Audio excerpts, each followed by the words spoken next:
And without getting into spoilers, we end on this huge cliffhanger. And there's feels like there's just so much left to get into in part 2. Oh, God, there is. I can't wait. So I was wondering, can you tell me what are you most excited for audiences to see in the next film? In part 2, yeah, absolutely. It's funny because we were just talking about the idea that movie 1, when you think about the idea of okay, I wrote a 200-page script, a little bigger, and then we just kind of broke it in half. And that's how we kind of made the movies.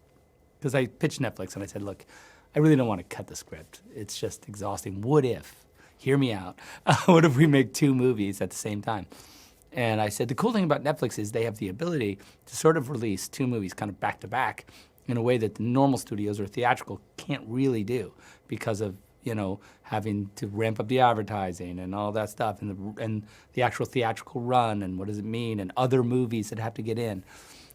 So you really have this cool opportunity, I thought, to do something that no one's ever done. And so they were like, that's cool. And so what happens is because the tone of you'd think that, if it's one long movie, the tones would be pretty similar, just would have continued through. But movie 2 is a much different vibe because if movie 1 was here's all the characters, let's go find them and bring them together and then come back to Val, movie 2 is really like a war movie. It's like a real, the tone is different.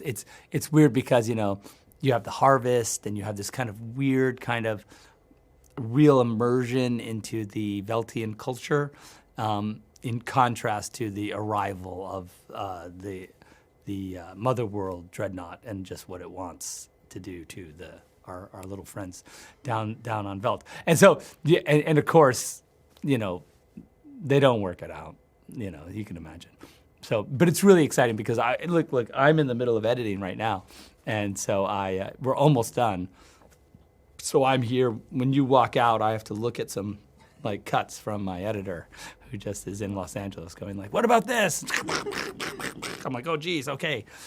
So yeah, so I'm excited for audiences to see too. Also because it really has a climactic ending,